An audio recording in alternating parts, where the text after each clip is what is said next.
Auzbillahiminash-shaytanir-rajim. Bismillahir-rahmanir-rahim. बच्चों इस कैसे para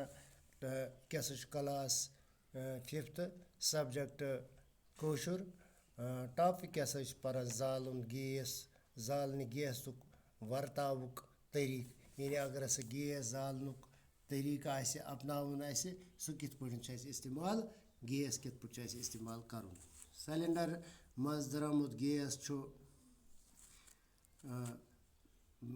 बर्नर नेरान यानी बर्नर मज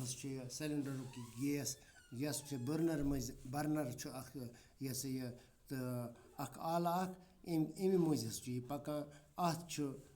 तुज हावा तो यह आराम सान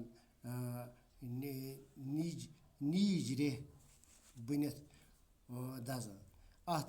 दुह यानी अगर अस गैस जालो यह सिलेंडरस अत पे तुज हावन इस बर्नर मज नेरान तो अम मज तुज हावा तुज सत आराम सान यह नीज लाइट यह रे वथान अत रेह तो मगर अत गैस खासियत यह नस तुह दिवान कह इत पे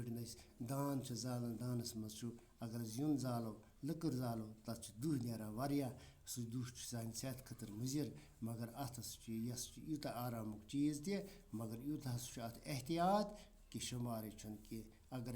एहतियात करो ना इतन चीजन कह यह बन बस सान खतर नुकसान दह तेल LPG रंग रंग काम हेवान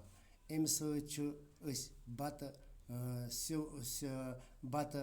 रनान तो सिन तह रनान अम LPG गैस अम सह काम इस्तेमाल करान घरों मज अम काम लागान बत तह रनान सिन तह रनान LPG सत वंदस मज वुशनेर करान अगर LPG गैस पत कमरस मज वंदस मज सख तूर यह गैस वुशनेर वुशनेर दिवान ये न बिजली LPG सत कुठन मज गाश करान ये अगर हेको बत रनान सिन रनान बे लाइट तथ हेवान अत LPG गैसस यानी गैस तह इस्तेमाल करना